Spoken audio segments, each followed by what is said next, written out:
Hutan pinus di Jogja dikenal sebagai salah satu destinasi wisata yang indah dan menenangkan. Namun, di balik deretan pohon pinus yang tinggi menjulang dan kabut tipis yang sering menggantung di antara ranting, tersimpan kisah-kisah yang tak pernah diceritakan secara terang-terangan. Malam hari di hutan pinus bukanlah waktu yang biasa bagi wisatawan. Sebagian besar orang akan memilih meninggalkan tempat ini sebelum mentari benar-benar tenggelam di balik cakrawala. Namun, bagi mereka yang pernah merasakan sensasi tersesat di sana, malam di hutan pinus adalah pengalaman yang tak akan pernah terlupakan. Bayangkan, kau dan beberapa teman memutuskan untuk berkemah di pinggiran hutan pinus. Awalnya, semuanya terasa menyenangkan. Suara tawa bersautan, api unggun menyala, dan aroma kopi hangat mengambang di udara malam. Namun, ketika malam semakin larut dan bintang-bintang mulai tersembunyi di balik awan, suasana perlahan berubah. Angin mulai berembus lebih kencang, membawa bisikan-bisikan halus dari sela-sela pepohonan. Suara jangkrik sesekali terdengar, namun mendadak menghilang, seolah ada sesuatu yang lebih besar tengah mengintai. Rasa penasaran membawamu menjelajahi hutan lebih dalam, entah untuk mencari kayu bakar tambahan atau sekadar ingin menikmati kesunyian malam.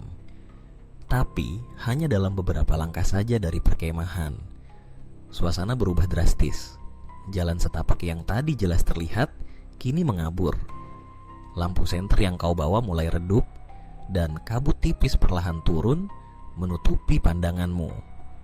Kau menoleh ke belakang, berharap melihat pancaran cahaya api unggun, tetapi tak ada apa-apa selain kegelapan pekat dan barisan batang pinus yang berdiri kaku. Langkahmu terasa semakin berat. Setiap suara ranting patah di bawah kakimu terdengar seperti dentuman keras di tengah keheningan. Dari kejauhan, terdengar suara samar, seperti langkah kaki yang mengikuti. Kau berhenti sejenak, menahan napas, mencoba memastikan bahwa itu hanyalah ranting yang jatuh atau angin yang lewat. Namun, suara itu tetap ada. Semakin dekat, seolah-olah seseorang atau sesuatu mengamatimu dari balik pepohonan. Rasa takut mulai merayap, membuat bulu kudukmu berdiri. Kau mencoba menelepon teman, namun sinyal ponsel menghilang total. Satu-satunya pilihan adalah mencoba kembali ke arah perkemahan.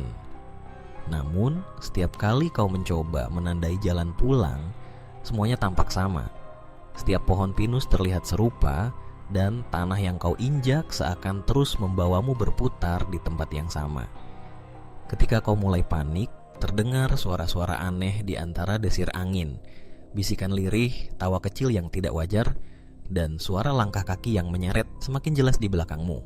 Dalam kondisi seperti inilah, legenda-legenda tentang hutan pinus Jogja teringat kembali. Konon, ada sesosok penunggu yang tak menyukai kehadiran orang asing di wilayahnya, terutama mereka yang tak meminta izin atau berlaku sembarangan.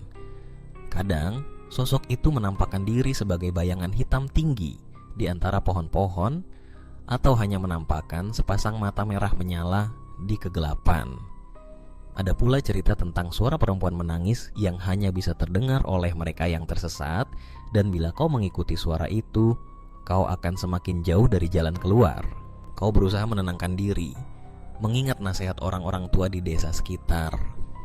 Jangan panik, tempelkan punggung ke batang pohon, pejamkan mata dan ucapkan permohonan maaf dengan tulus.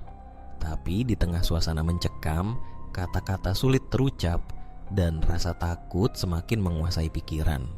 Tiba-tiba, dari balik kabut muncul siluet seseorang. Tubuhnya kurus, bajunya compang-camping, dan rambutnya panjang menutupi wajah. Ia berdiri diam, hanya beberapa meter di depanmu, tanpa suara, tanpa gerak. Kau menahan napas, berharap itu hanyalah ilusi akibat kelelahan dan ketakutan. Namun, sosok itu perlahan mengangkat tangan, menunjuk ke satu arah di antara pepohonan. Kau mengikuti arah telunjuknya, dan tanpa sadar, kakimu melangkah mengikuti bayangan itu. Setiap langkah terasa berat, seolah tanah pun tak rela kau melewatinya. Di belakangmu, suara tawa kecil kembali terdengar, semakin keras, bercampur dengan bisikan-bisikan yang tak bisa kau mengerti. Tiba-tiba, sosok itu menghilang, dan kau mendapati dirimu berdiri di tengah lingkaran pohon-pohon pinus yang rapat, seolah-olah mereka mengurungmu. Dalam keputusasaan, kau berteriak memanggil teman-temanmu, namun hanya gema suaramu sendiri yang kembali. Dalam pelukan malam yang dingin, suara auman angin semakin menakutkan dan kabut kini menebal menutupi seluruh tubuhmu. Wajah-wajah samar muncul di sela-sela kabut, menatapmu tanpa ekspresi. Tangan-tangan dingin seperti mencengkeram bahumu, menghalangimu untuk bergerak.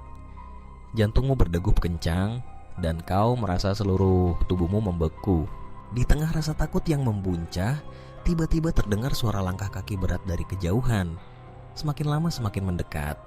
Kau berusaha berteriak, namun suara tercekat di tenggorokan. Lampu senter yang kau genggam tiba-tiba berkedip, memperlihatkan sosok hitam besar berdiri di antara pepohonan. Matanya merah membara, dan ia menunduk, menatap lurus ke arahmu. Kau tak bisa bergerak, seolah-olah seluruh tubuhmu tertahan oleh kekuatan tak kasat mata. Detik demi detik berlalu, dan kau merasa waktu berjalan sangat lambat. Kau menutup mata, berharap semua ini hanya mimpi buruk. Namun, suara-suara aneh tetap terdengar, dan hawa dingin menusuk hingga ke tulang. Dalam keputusasaan, kau mengucapkan permohonan maaf, berharap penunggu hutan mau mengampuni dan membiarkanmu pulang. Perlahan, suara tawa dan bisikan mulai mereda, kabut menipis, dan sinar matahari pagi mulai menembus sela-sela daun pinus. Ketika kau membuka mata, kau mendapati dirimu terbaring di tanah, dikelilingi teman-teman yang mencarimu semalaman. Mereka berkata kau menghilang selama berjam-jam, padahal kau merasa baru sebentar tersesat. Tubuhmu lemas, namun perasaan lega memenuhi dada. Namun, ketika kau berdiri dan melihat sekeliling, kau melihat jejak kaki aneh mengitari tempatmu ditemukan, dan di kejauhan, sepasang mata merah masih menatapmu dari balik bayang-bayang pohon pinus. Sejak malam itu, kau tak pernah memandang hutan pinus Jogja dengan cara yang sama. Ketenangan dan keindahannya kini selalu diselimuti rasa waspada, dan setiap kali kembali ke sana, kau tak pernah lupa mengucapkan izin dan permohonan maaf sebelum melangkah lebih jauh. Karena di balik keindahan hutan pinus Jogja, ada misteri dan kisah horor yang hanya diketahui oleh mereka yang pernah tersesat di dalamnya. Dan suara tawa kecil itu kadang masih terdengar, mengingatkan bahwa kau hanya tamu di rumah mereka.